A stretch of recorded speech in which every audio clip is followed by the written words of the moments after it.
Bitcoin is back on the docket in Washington, D.C. as Democrats weigh the GOP offer on market structure. The CFTC is making big moves, and we even have SEC Chairman Paul Atkins talking about everything being on blockchain rails within 2 years. We're going to discuss all of this with Eleanor Terrett, who's always breaking down the news for us, and of course, Andrew and Tillman, who did not at all have a rough night last night. He looks great. You guys are going to enjoy his incredible presence and composure. Let's go, guys. Let's go.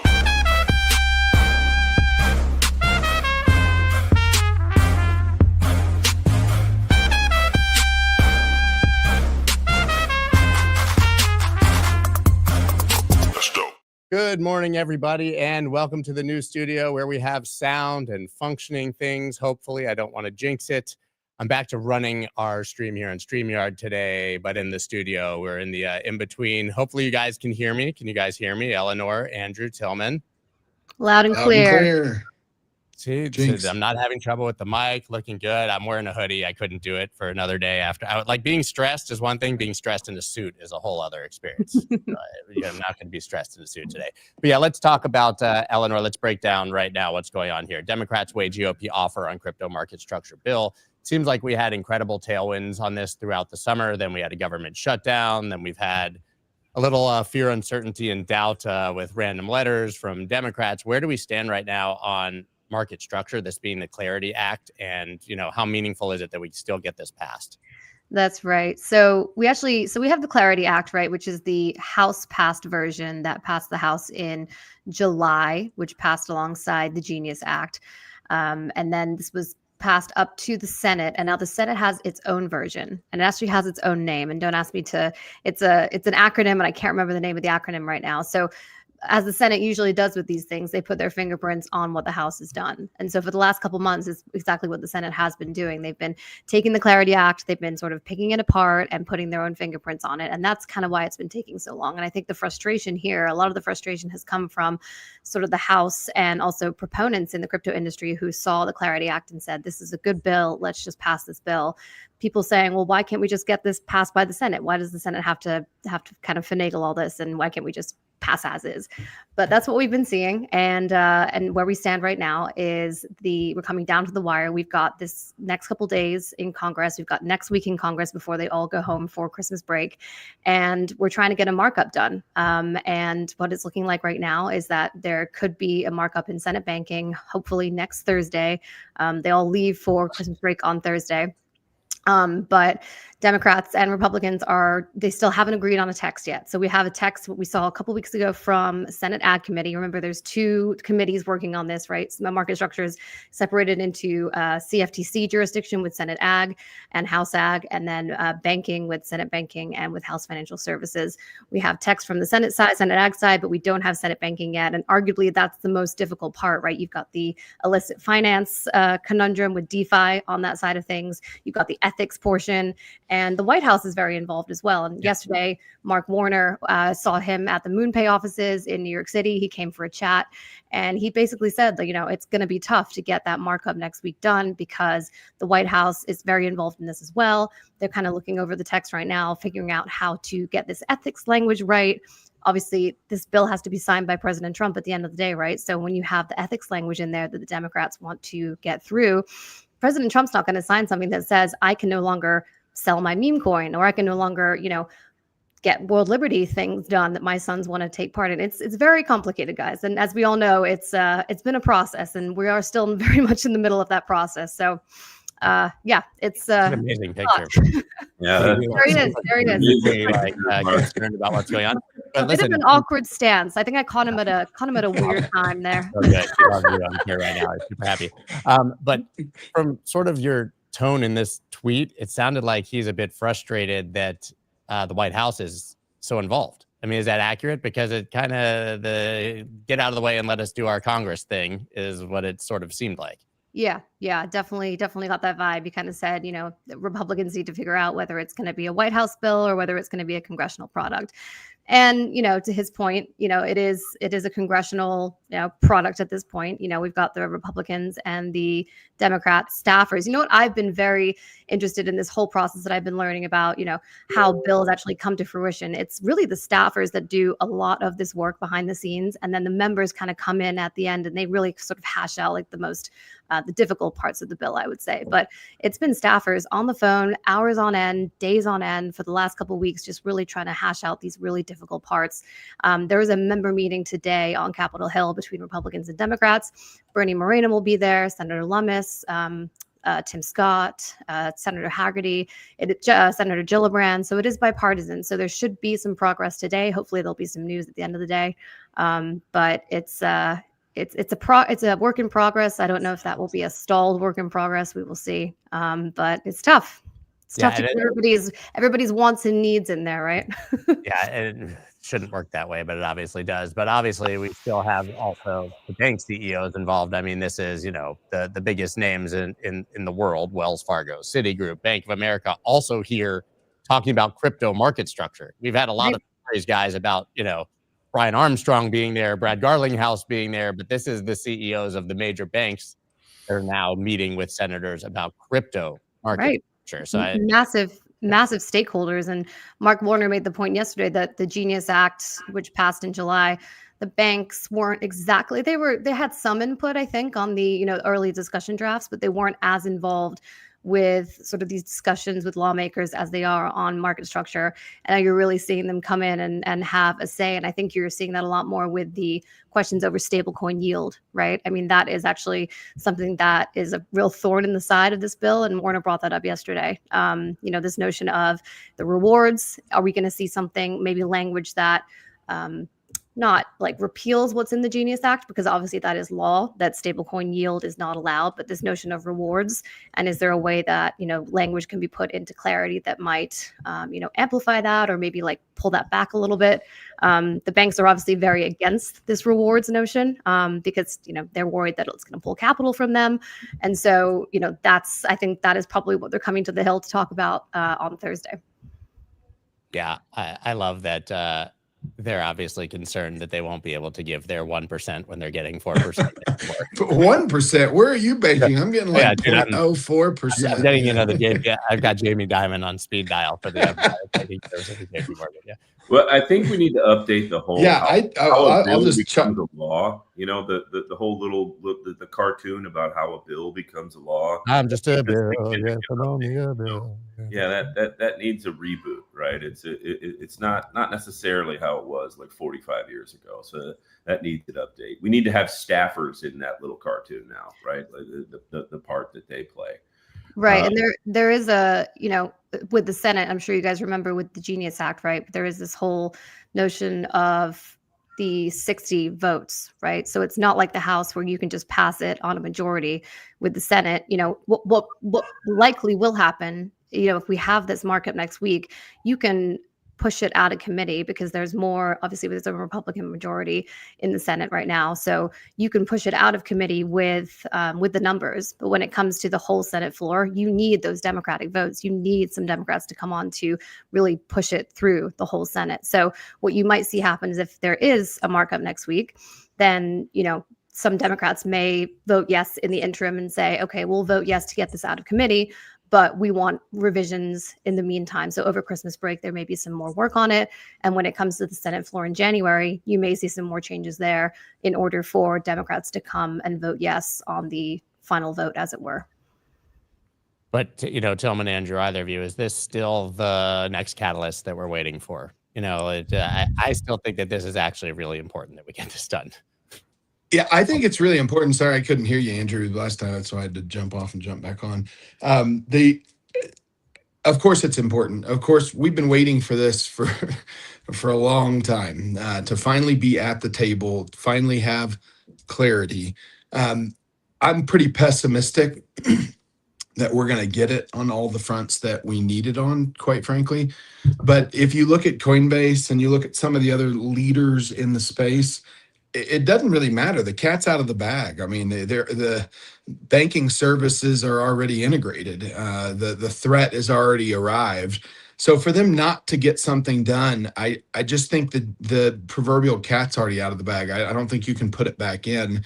So any more delays are just going to hurt the markets, in my opinion. It's just people not getting out of their own way and letting free markets do all of the talking. And I think there's a whether you're a Democrat or a Republican, I think there is middle ground to look at a Coinbase and say, these are folks that have been operating at a very high level.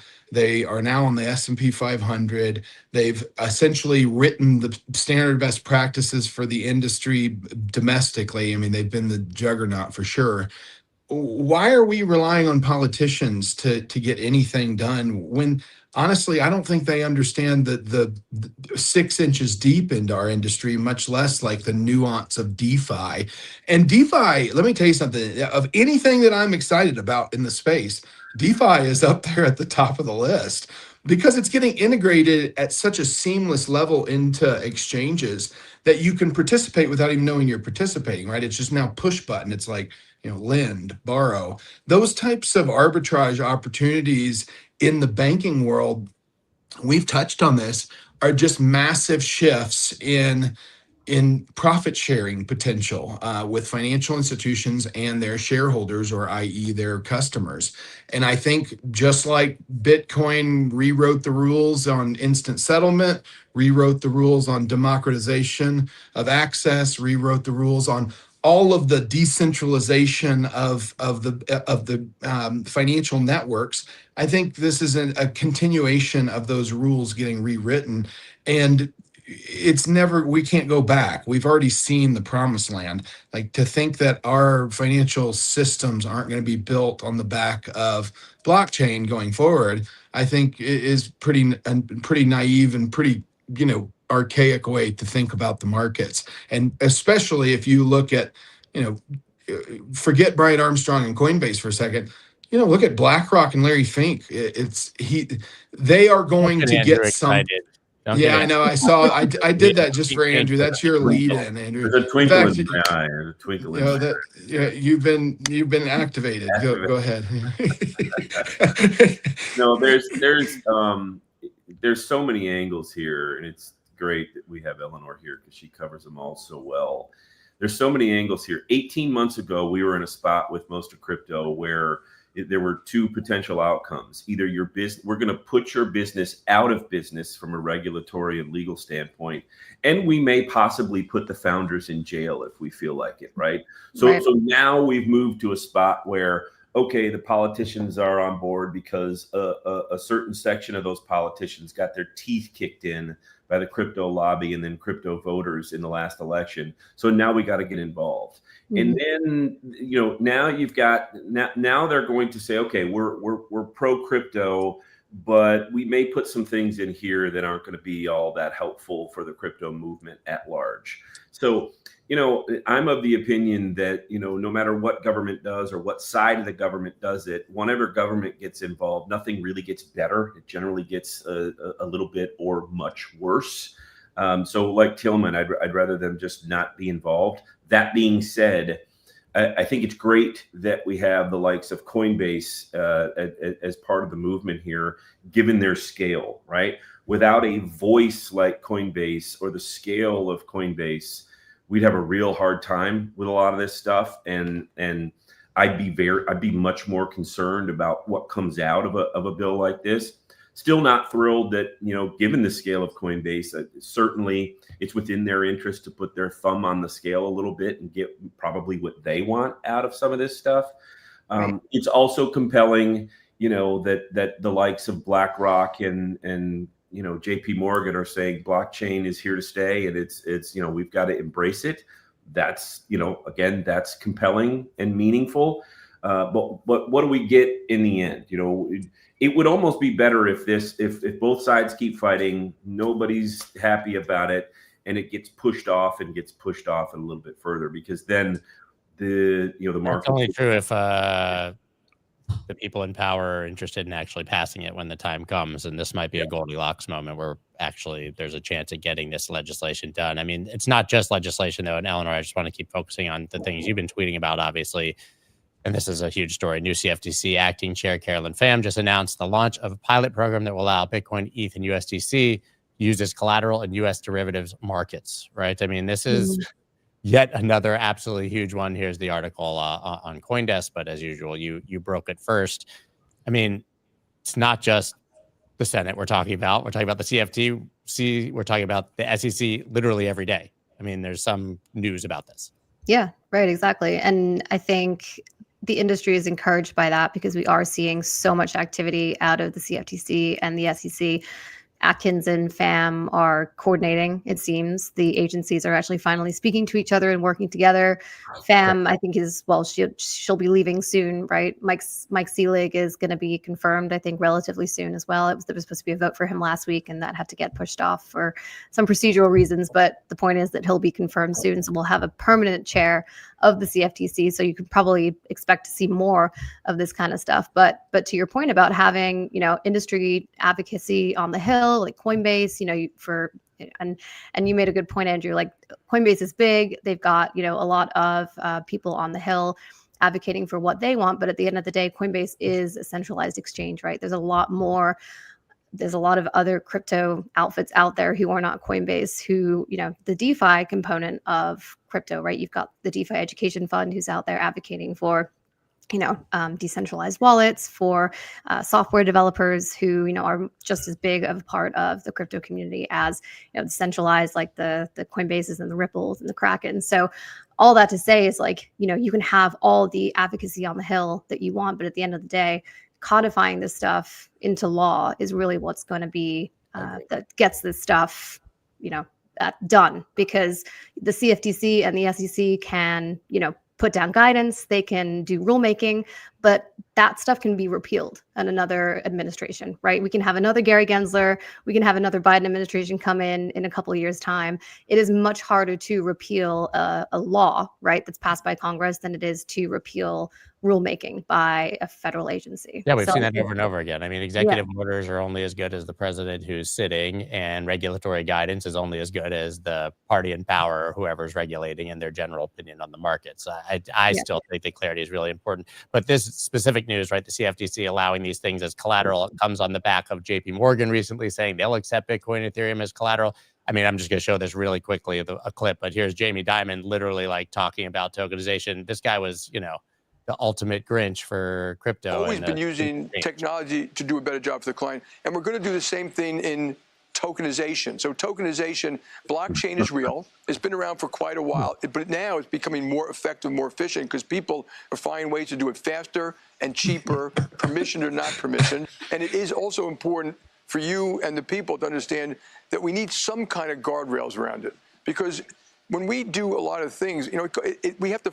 I can only look at him so much. Well, I'm just glad that we've gotten blockchain to the point where it's fast and cheap. That's what we've been waiting for. KYC, and this glitching, of course. I mean, listen, he'd probably, if they gave him the chance at the end, he would go, but Bitcoin is still a scam, right? I mean, this is clearly the blockchain and tokenization, and that's the new narrative. I mean, I had a long conversation with Joan Cabrat from Robinhood yesterday that'll come out on Sunday, and all we talked about was, Robinhood's plans for tokenization, everything being on rails. I mean, you can bring up here's Atkins. And so then that tokenized security is a security, and he's literally saying, I'm going to skip that too, but he said in 2 years that everything will be on blockchain rails. I mean, how insane is that? Like, for us to be hearing? Here you go.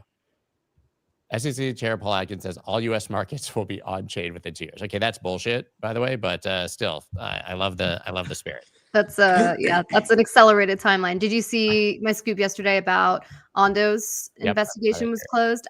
Nobody really knew about that. That was a very confidential investigation. My thought on that was Ondo was under investigation. Yeah, mine was too. I didn't know it until I was told. But yes, everybody was under investigation. I think everybody was against the regime. I mean, you should just assume you're under investigation. The tokenization stuff, it's starting to feel like, especially out of the mouths of Jamie Dimon, it's just a talking point, right? Like, tokenization, once it finalizes and we have 24/7 trading and all that stuff, it's just it's not necessarily this giant leap forward in terms of innovation, right? It really isn't. It just simply means that the markets will be open 24/7, and then you'll be able to move stuff instead of T+3 or T+2 or T+1. It's just okay, T, and then you move stuff, right? It's not going to. We're not going to have an explosion of asset prices because of tokenization. It's probably the difference between cash and writing checks. Well, now we have these plastic things that you put in a deal, and that's how you pay for stuff now. Like, there wasn't an explosion of things in the moment when that happened. So it sounds like a talking point so that you don't sound like a boomer anymore. Like, you know what's going on. You have an idea of what's next. It's as if Larry Fink, kind of started this conversation, and Jamie's like, "Hey, what am I supposed to say on this thing again?" Right. What He called him before, and he's like, "Tell me what tokenization is again." What are we talking about again? Oh, tokenization. All right, I'll say that a few times, and we're some intern in the back is laughing. Tell him to say it's gotten faster and cheaper. Right. Real. Yeah. Tell them to say it's real. It's no longer fake, guys. But using the CFTC's pilot program using tokenized assets as collateral, I think, is a step forward in the right direction, because when that actually is like integrated and allowed, and we get like full-time 24/7 trading, that will be huge. I think this is a poke in the eye to Ripple, to be honest with you, because XRP not being on that list, that's the obvious reason why. I mean, that's the missing component for Ripple to make Hidden Road a real contender in the space. Is like, if you look at the pieces that they have to play on the board, they've set themselves up to have a lot of collateral on their exchange with XRP. And if the CFTC or the SEC approve XRP in that form, that function, they're up and running, and they have, you talk about a company who's not afraid of the regulators. I mean, they've literally been locked at horns with them for the last 5 years. So I'm excited. These types of headlines are, like you guys said, they're not something to be ignored. They're major things. And coming right before Christmas, right after Thanksgiving, I mean, this seems like a pretty good setup for a nice little holiday run here. But time will tell. Well, under the guise of my, don't fade the Fink, the thing that I like to say often. As a reminder, Larry talked about, this was now maybe 6 months ago. He talked about the fact that Bitcoin could at some point rival what the mortgage markets look like. And everybody's like, whoa, what? But these are now the little seeds of that. So Bitcoin as collateral is meaningful. It's liquidity. And sure, it's a pilot program, and sure, it's the beginning, but not a whole lot of pilot programs at the CFTC actually get shit canned after 6 months. They keep going, right? So we're at the beginning of, again, the collateral movement. And what's the king of the collateral movement? It's the mortgage market. So, follow the leader, as they say, and talk about price. Over time, if we begin to get this base layer of collateralized stuff associated with Bitcoin, price will follow. And it's the reason why Larry's comfortable saying Bitcoin goes to 500 to 700K at some point if we're at 1 or 2% or 3% of portfolio value. And when you have all of these moving parts that somehow are connected to Bitcoin, like options and then IBIT and then collateral and everything in between, now you have Bitwise coming out with their top 10 crypto fund that's gonna start up. A ton of Bitcoin's going to be in that, right? So a bunch of different connective tissue associated with Bitcoin. That's how you get to 500 to 600 to 700K over the next 2, 3, 4, or 5 years. Yeah, this is exciting for Bitwise. Eleanor, you put it on my radar that's just cleared today, and that Bitwise had tweeted about it, because this is the one that got magically stalled for no reason, and nobody knew it was sitting in limbo. They celebrated it like Al Gore celebrated his presidency before the hanging Chad, and then all of a sudden it wasn't there anymore and was no longer theirs. And then Grayscale got an index product later, and we still had Bitwise sitting in limbo, wondering what was going to happen. So, Eleanor, maybe I know you got to leave in a few minutes, but maybe this is like just another signal that everything's moving in this direction, and things are just going to keep getting approved. And right now, kind of the governor is off. Yeah, I think so. This was one of the major index funds to get actively approved by the SEC, because if you remember, during the shutdown, we were seeing those approvals that weren't actually SEC approvals. They were just sort of going on a rolling basis because of that clause that everybody was putting into their S1s. That was going on it was like post, you would file the amended S1, and then 20 days onwards, then you could go effective. The SEC actually actively greenlit this one. And if you look in the fund, it's 10, and I forget, we can probably pull it up, Scott, but it's like 10 different cryptos. And so you have to believe that all of those 10 different cryptos in there are now sort of blessed, as it were, by the SEC. And so it's not just like the top 5, right? You've got 5 other ones in there. And I believe like Sui is in there, and like Avalanche, and I think maybe you got like Cardano. So, if you look at that, you can maybe have some sort of guess as to what other like single asset products might be coming down the pipe as well. So there you got Cardano, Chainlink, Litecoin, Sui, Avalanche, and Polkadot too. Yeah. So those look to be sort of okay under the SEC standards for generic listing standards. So might be some kind of indication as to what other products we might be seeing coming down the line in the next couple months or so. Yeah, but the generic listing standards were loosely based on, I guess, what Coinbase had listed for futures, right, and CME. So I wonder how much crossover there is on this list. I don't see Shiba Inu on this one, which I know is available. Are we paying attention to the percentages? They're low. I mean, I don't have my contacts in, but that looks like a 0.14%. Yeah, it's very small under Solana. It gets very small. There's a chance. Yeah, it's so 90% of the fund essentially is in Bitcoin and Ethereum, which makes sense, right? Because you certainly don't want 30% of the fund to be in Litecoin.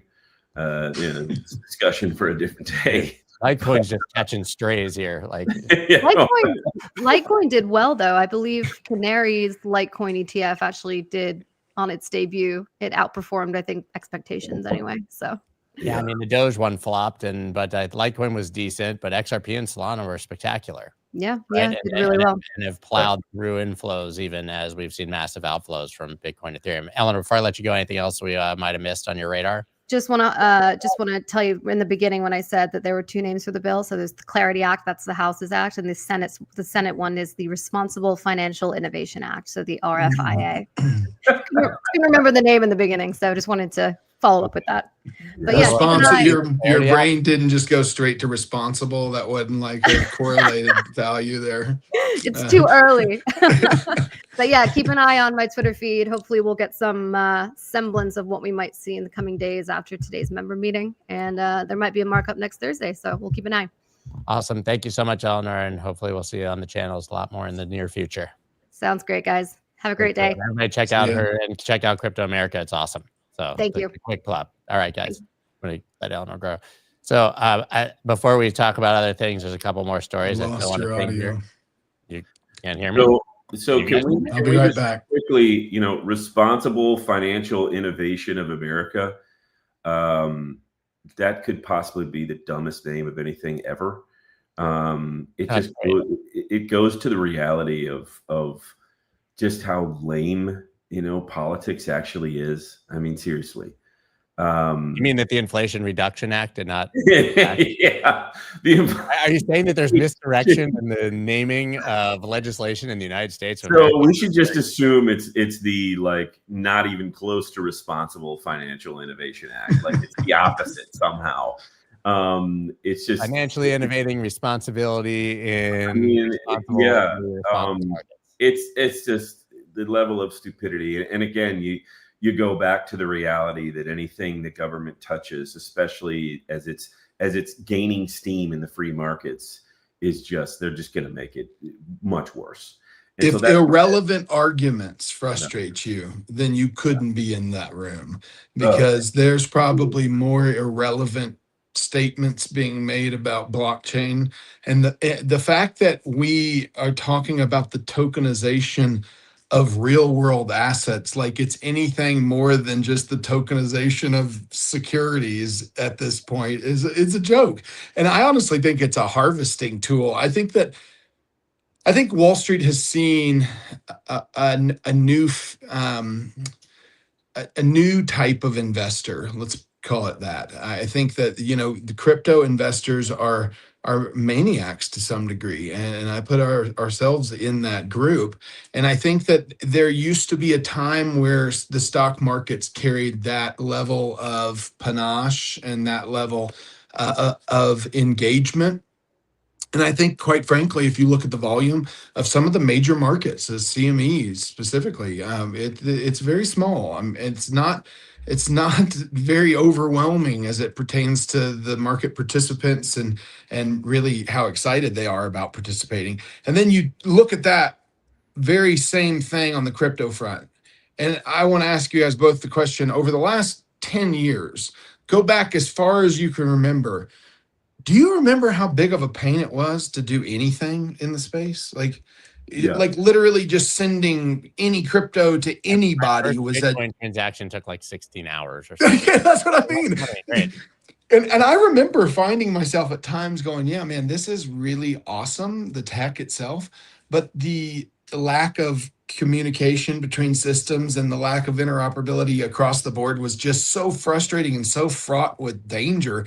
I would ask myself, like, man, I must be nuts because I really like doing this, even though it's kind of harder than the world in a lot of ways. Well, we've gotten to a place where it's not anymore. It's easy.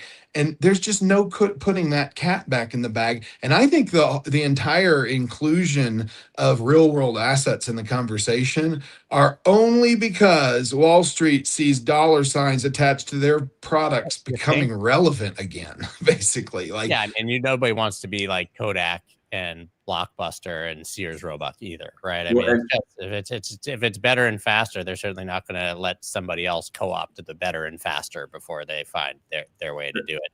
That's why the banking execs are going to Congress. That's why the banking execs are going there to talk about crypto, because they have to. The numbers tell them that they have to, because they're looking at everybody under 50 years old now using all this technology that's much easier to use now. Yeah. And they're like, well, wait a minute, what do I? But it's really about their margins, Andrew. I mean, I want you guys to think about this.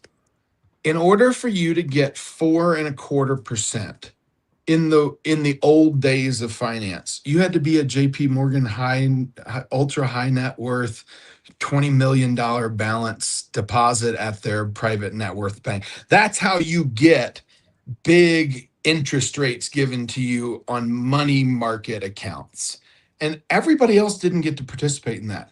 And now Coinbase and many others have just removed that gate. And now anybody, whether you have $1 deposited or whether you have the 20 million required for JP Morgan, you get the same rates, 4.25%. So I do think the banks are, I think to say that they're behind the 8 ball in this one is understatement of the century. I think they're late to the party. Well, start to connect the dots, right? So in the collateral story, it was Bitcoin, Ethereum, and USDC, right? That's in there, right? So I saw it. If they skipped number 3. Yeah. So if you're holding USDC and getting 4.5 or whatever the percentage is at Coinbase, and you can also use that as collateral. For what do I have? Well, that's what I'm saying is, like, if you look at that bill, it's like a poke in the eye to Ripple and everybody beyond. But Coinbase, I mean, with USDC as their kind of cohort on this, that you're spot on. It gives them, again, the competitive advantage in the lending space against the collateral needed to become a bank, like at the highest level. Like it wouldn't surprise me if they started popping up kiosk brick and mortar locations. I mean, that's how bankish they are right now in kind of their approach to markets. Yeah, you don't get a seat next to Larry Fink at DealBook, Brian Armstrong, and Coinbase, and there not be a lot going on behind the scenes. You also don't snap a little selfie with your arm around Larry Fink after the talk and get approval to put it all out there if there's not a lot going on behind the scenes. But to your point, did you watch those interactions? It almost was like Brian was the lead character in the conversation. I mean, all the questions were centered to Brian, like, "Hey, Brian, why are you?" And it was like he was including Larry in the conversation versus Larry kind of being the king that he is. There was a real balance of power in those talks that kind of it tells you a lot more than even the words tell you as it pertains to who's in what spot. Also, a reminder that in 2022, the most interesting interview that they did for that summit was with Sam Bankman-Fried when he was under indictment. So in other words, DealBook and TradFi were mocking crypto 3 years ago. Like, look, this is your guy. He's a fraud, right? This is what crypto is. Spin it 3 years, and now Larry and Brian are best buddies. Like that's something. You know? Before we move on a bit, there's two things I want to ping because you're talking about bank adoption. This story just cracked me up, so I got to bring it up, which is that the ECB wrote a blog post about their central bank digital currency. Remember, you guys may remember that people talked about stablecoins, destabilizing central banks and destroying the world. They would just like, the digital euro is fine and will not affect banks in any way, including commercial banks. Don't worry about any of these things because it's ours. So you're safe, right? Which is good to know. But then we have to talk about this final story before we move on. Well, it's faster and cheaper, Scott. They figured out how to make crypto faster and cheaper. We're talking about Litecoin catching strays. I didn't want Eleanor to have to catch any strays if I brought up XRP and Ripple today. This story, man, is a real head scratcher, and I just want to bring it up because it's worth discussing. Wall Street hedge big crypto bet and 500 million Ripple deal. So obviously this was the darling of the news cycle not so long ago that Ripple had raised $500 million at a $40 billion valuation from big names like Citadel and Fortress. And obviously, and rightfully, they, paraded this around as we have a very high valuation from the most reputable investors possible in the world. Well, the details of the deal came out. And first of all, many of these people said that 90% of the value of Ripple as a company is their stack of XRP tokens that they went ahead and said they effectively created for themselves. So they're aware of it, and not their actual business. But also, this deal was a guaranteed 10% yearly investment minimum floor with 25% upside with certain conditions and all of the benefits of being first to exit in either bankruptcy or any sort of public offering. So the worst downside for these companies was effectively a 10% annual bond for 3 years with unfavorable terms to Ripple that had to be 25% if they wanted to take any of this back. Yeah, it really was an investment. It's a structured product. Nothing against Ripple or XRP, anything, because you have to say that, even though they're going to still get mad. But this was basically like a great PR move for Ripple and a great deal for the others, but doesn't really help Ripple tremendously because they had. Well, it actually cost Ripple, right? This is the same book, different page. Go look at the MoneyGram deal. I can't remember. That was 7 years ago or whatever it was. And Solana did the same thing with Western Union, right? There was some huge Solana Western Union deal, and it was like Solana paid Western Union, right? Yeah. So I mean, it's like buying an F1 team. It's you just get your logo on the car and drive it around the track fast and act like there's something there. But there's, just like anything, a lot of it's for show. And that. The MoneyGram deal, when the lawsuit and all of the filings came out, and you realized that's why MoneyGram's stock went way up and the price of XRP went way down after that announcement, because there was no lockup. There was free money being given to companies in exchange for marketing efforts, basically. And so, why would this be any different? It's just, marketing efforts. Something that's a little bit, it's not necessarily sad. It just is, it's crypto Twitter, right? So right after this was announced, there was a couple, smart people in the space that asked some questions about the the monetary values associated with this deal. Laura like Shin, the details. yeah, like Laura Laura Shin got a was one of them. history. She's like, wait a minute, this doesn't make sense. Like, how is this, 40 billion, but this is 50? Like, what am I missing here? And the XRP army literally like piranhas eating flesh, right? And now we find out what we find out, right? And so, capitalism is capitalism. There's nothing wrong with this. That Ripple is well within their rights to offer effectively a structured product to these companies with, basically no downside, and they get the capital, right? Let's call a spade. They want their name next to Citadel. Yeah, right. I think it's just interesting because the narrative beyond Ripple obviously was for the crypto industry was that, look, like Citadel and Fortress are extremely interested in investing in crypto. This could have been called Ripple, Cripple, Dripple, Tipple. I don't know what you call it. They didn't care that this was crypto. Yeah. They didn't care where the valuation came from because they knew that if there was a downside event that with these terms, Ripple would have to just liquidate their XRP and pay them back with favorable. Yeah, they cared about liquidation. It could have been literally any. My point is, like, it's sad for all of us. This wasn't a vote of confidence in anything crypto related from Fortress or Citadel. This was a really good free money deal for them. Well, I will disagree with that in a little bit, in a little way. It was a vote of confidence as it pertains to the collateral that XRP is.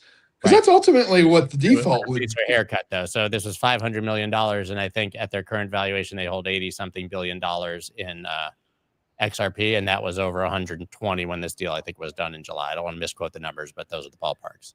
So, yeah, well, basically, it's a payday loan with your house as collateral. Like that's they're saying at a 1600x premium, they will give the haircut that their $500 million will get paid back.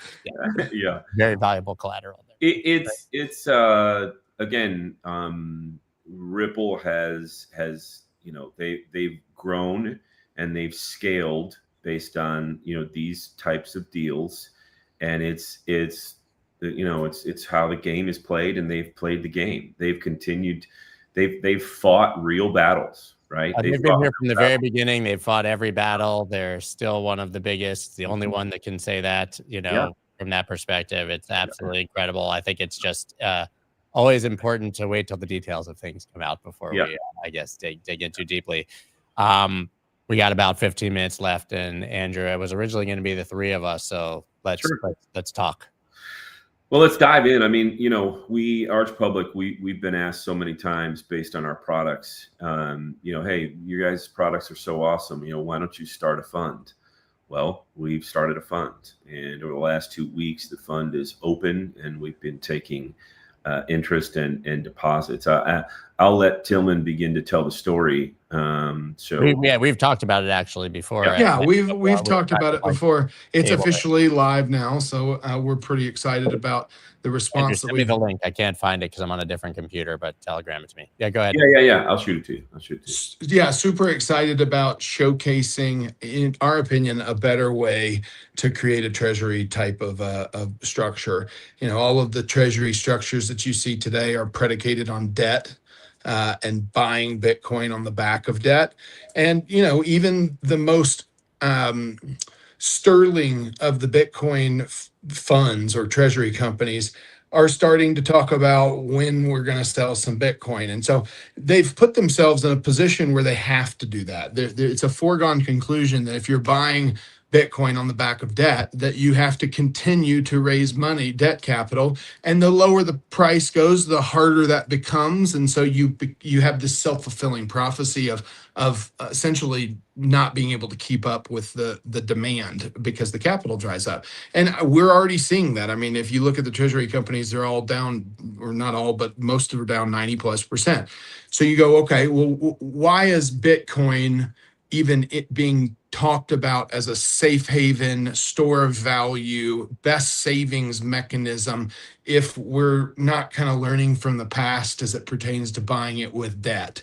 And so the fund that we're focused on right now is changing that dynamic. It's all about buying businesses that are generating a lot of cash flow for every dollar that's placed, so that that cash flow can be appropriated into Bitcoin. So we've coined a new phrase called the Bitcoin accumulation company. And instead of it just being about storing it in a treasury, it's more indicative of how you're getting to store it in the treasury, how you're buying it, and buying it on the back of profits, and buying it incrementally on the back of profits. It takes the volatility risk out because you're naturally dollar cost averaging cash flow in, and you're never a forced seller because you're never being forced to liquidate to cover some, structure that you've created. It's all about really accumulating as many Bitcoin as the fund can get, based upon not only the initial investment of 20% of all the capital going into Bitcoin's treasury, but then also the accumulation of the cash flow that's flowing into the fund over the fund's life. So Like we're excited. Go ahead.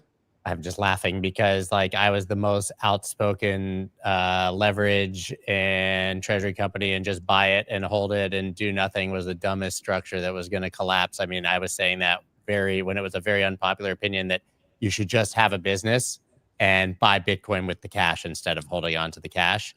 And what you've created here is a already cash flowing business that is going to buy Bitcoin with the cash flow, but also gives insane tax benefits through the real estate side, so that basically you don't have to pay the taxes on it. I mean, this is like the most perfect popular structure. Oh, and by the way, I don't know if anyone listened to my podcast with David Bailey from Nakamoto this weekend, but even It was awesome.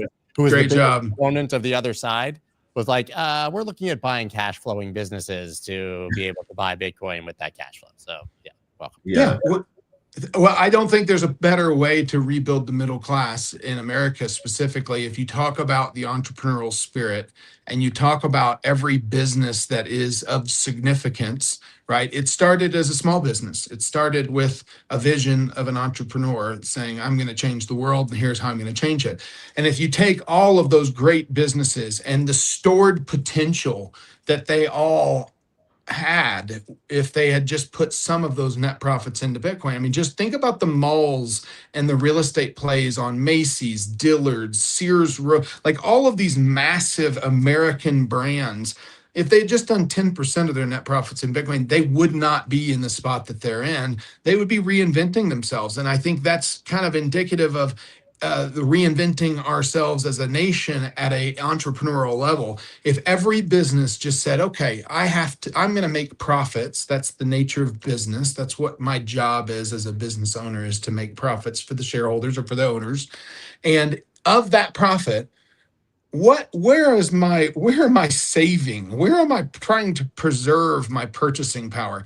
As it's being eroded from you, some businesses have such small margins that this Bitcoin accelerated return or asymmetric return can be the difference maker between being profitable and not being profitable, or having the year that puts you under versus having the Bitcoin savings account, if you will, or emergency fund that keeps you from going under in those lean times.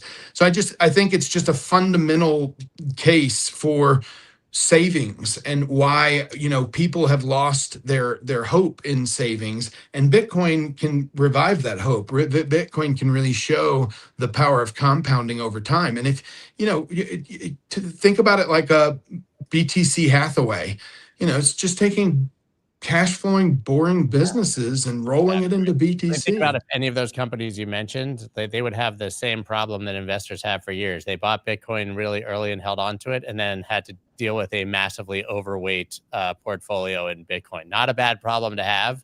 They would be Bitcoin treasury companies. Yeah. By definition. And they would.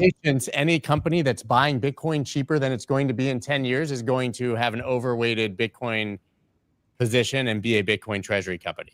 Well, and they would have the perfect cost curve. They wouldn't have concentration risk at any pricing bracket, where if you're a Bitcoin treasury company now, that's what you're seeing. Like a lot of them are weighted up in the 115, 125 range in terms of their average price.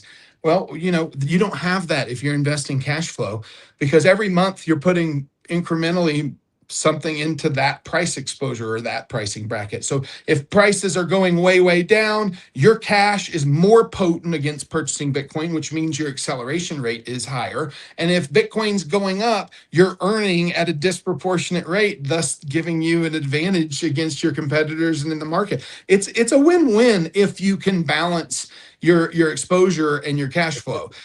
Like for an individual, it has to be the cash that you can invest and aren't going to need to puke and sell it. You're either buying a dip, it's like dollar cost averaging. I mean, it's the same thing we talk about all the time. You're either buying a dip as it goes down cheaper with money that you don't immediately need, or you're getting a massive benefit from what you've already bought on those dips going up. Yeah. And so some of the secret sauce that we're really excited about is the fact that we're working with some of the fastest growing franchises in America. Swig is one of them. We're pretty excited about what they bring to the table in terms of expansion efforts. And so that we get this question all the time in the last couple of weeks, specifically since the fund is launched, is why is this better than a buy and hold strategy? Or I'm already in real estate and I already do this. I sell real estate and I buy Bitcoin with the proceeds. Well, think about it like this. That's a one-time purchasing event, whereas the purpose of this fund is to create reoccurring purchasing events, cash flow, right? And so to the degree that the fund has the ability to create cash flow versus an individual, I don't need to go through all the advantages that a fund has, but economies of scale matter when you're talking about putting together structured deals. And a fund can put together a deal that has a higher yield attached to it than any individual can. So what does that higher yield translate into? Translate into a compounding effect in the form of Bitcoin that over time, this much change in the power of compounding can lead to massive deltas in change in appreciation value. So it's just one of those things that I think we're going to have a great run for 5 years. We're going to have a lot higher Bitcoin price in 5 years. And the purpose of this fund is to prove that, buying Bitcoin incrementally on the back of net profits is the most prudent way to do it. And you talk about David Bailey is a great leader of our industry. We have a lot of regard for him. Obviously, the Bitcoin conference has been integral. He said something in your interview with him. He said, every company will eventually own Bitcoin. Well, I would agree, but I would agree it's going to be in this way and not predicated on debt. Every company will be a Bitcoin treasury company, right? I mean, that's just, you won't have to say Bitcoin treasury company. It'll just be a company. Yeah. Well, but it'll be just a form of savings, right? A diversified effort of savings, right? No different than if I was buying property, plant, and equipment or reinvesting in any asset into my business. And then again, the secret sauce here is that every Bitcoin purchase that the fund is making, it's doing it in an intelligent, algorithmic way, right? So if you take a look at Arch Public's latest case study that shows that, Bitcoin is down 3 or 4% so far this year. But if you're using our intelligence algorithms, you're actually up almost 17% for the year. I started buying at the all-time high, and I'm only down 12% across my entire portfolio. While we were down like over 30, right? I think maybe 11 today at 90,000, right? So So it's the beta variance that's hedge fund language between the market's down, but are you not down or are you down significantly less? That's again additional value that you're getting in the fund. That you're getting executions and then algorithmic programmatic type of purchases that are meaningful distinctions between quote unquote smash buy, right? So beyond the tax advantage part, beyond the revenue flows into Bitcoin as a model, then also you put a layer on of intelligent algorithmic accumulation that makes the fund, absolutely something that accredited investors should give real consideration to. Yeah, Benjamin Graham is the DCA father. He created dollar cost averaging. And if you think about the stored potential, if you have a small business or if you are a company and you have revenue flowing through that, the potential that you have in stored energy is phenomenal because dollar cost averaging into Bitcoin, I don't care what period of time you pick. It is the most prudent way to manage the volatility risk of any market, but Bitcoin specifically. So if you're a small business and you are doing it incrementally and you need to sell, if you're doing it for a long enough period of time, you should have a cost basis that makes sense to sell at any given point in time. Do you see what I'm saying? So Yeah. those time periods overlap to where your exit liquidity doesn't have to be looked at as a bad event. It can just be looked at as a portion of the stored potential that you've stored up in your DCA averages. And so the way to look at that is from a business perspective, and some people who use our software are very aware of this, is like as these dips are happening, right? Let's take SUI, for example. So I think SUI was like at 350 or 330 in price, and I think it dipped to like 130. So you have, this massive price movement. Well, if you talk about, okay, you then go into your cost history and you go, where's the last purchase?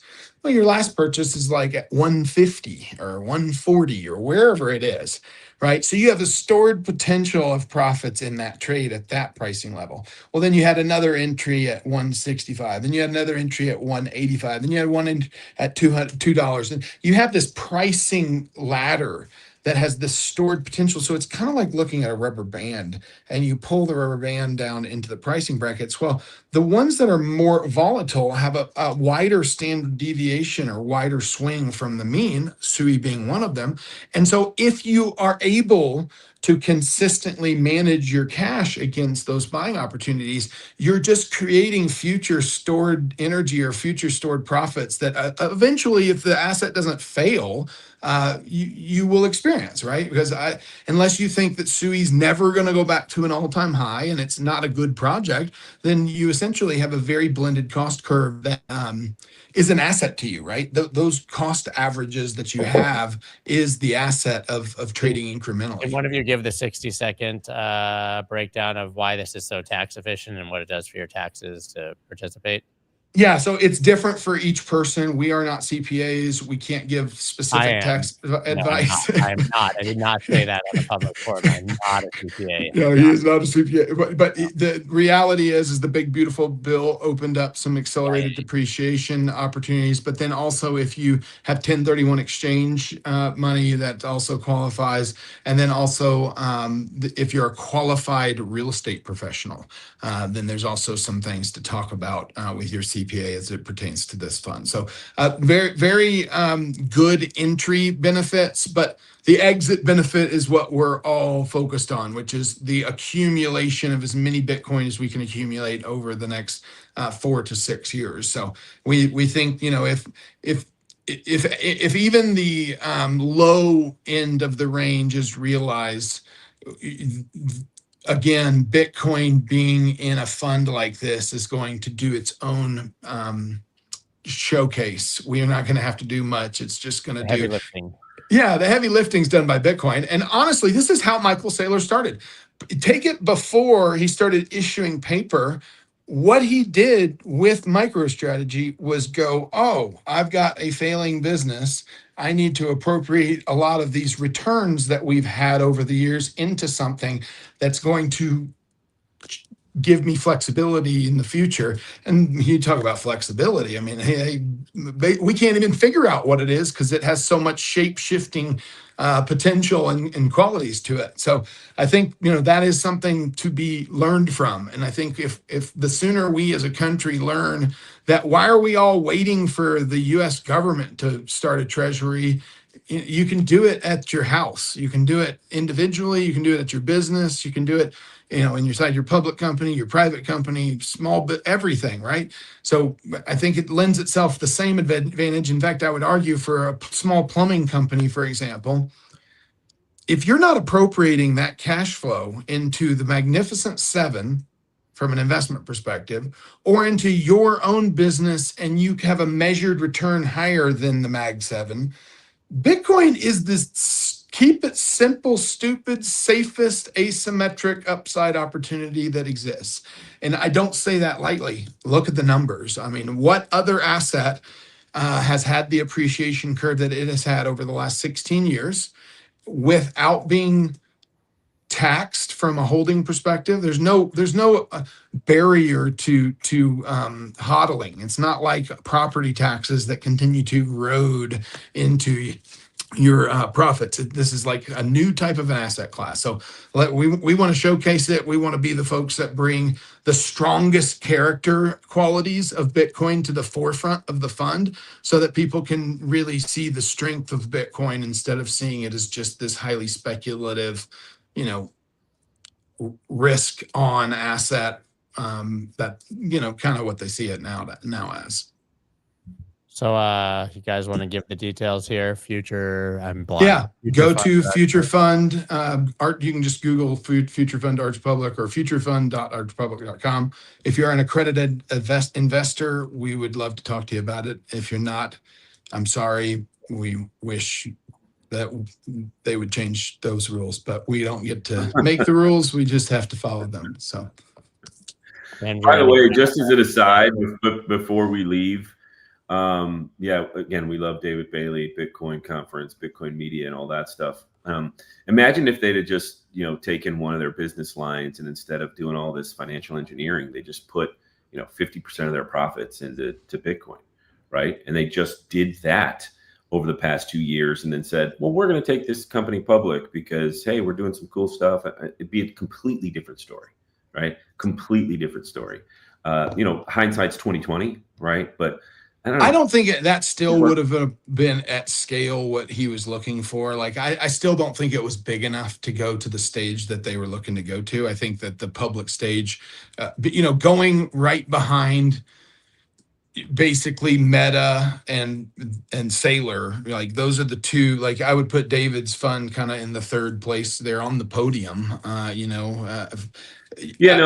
Again, you would think that given the amount of people that pay for conference tickets in Bitcoin and yada yada yada, that, again, the scale of Bitcoin that maybe they had available to them, and maybe too small still. Yeah, I still think it was too small. Like the play for him was this play. It was like, go raise a bunch of money. I get it. My point is that again, hindsight's 2020, right? Yeah. Like, you had the opportunity to tell a different story, but bankers with hundreds of millions of dollars can be at times, they can tell. Well, it's a classic example of bigger is not always better. Right. I think my dad used to say something to me, and I don't think it's a hard and fast rule. I don't think you can appropriate it to every circumstance, but like, the best businesses work incrementally and at scale. Like an oak tree starts as an acorn, but it's still an oak tree. That all that potential is there. You just have to give it the time to develop. And it takes time to develop. And the best companies take the longest time to develop. Why? Well, because it's like an oil and gas well that's been performing for 85 years. You don't stress about the decline curve at all because it hadn't changed 5% in 40 years. So you're feeling pretty good. Dumb kid doesn't stomp on your acorn. AKA the CEO of the most publicly traded digital asset treasury companies, but that's neither here nor there. All right, guys, we're way over time. Appreciate you. Appreciate Eleanor obviously being here. I appreciate that we made it through a stream. We got Future Fund 1 here. You guys should absolutely check it out. And as a quick aside, as I mentioned before, we've still seen exceptional performance from the algorithms that we're always talking about. It's been just a pleasure for me to run them. The only thing that pisses me off is when we sit here at like 91,000 and nothing happens. So I can't wake up with my dopamine fix in the morning. While I was sleeping, but trust me, buddy, your rubber band is tight. Just wait. Just let it. All I do is add money. If that's a thing, I find the thing to be. All right, guys, check out the fund. Obviously, check out everything at archpublic.com, and we will be back next Tuesday, and I'll be back obviously tomorrow. Thanks, guys. See you soon. Peace.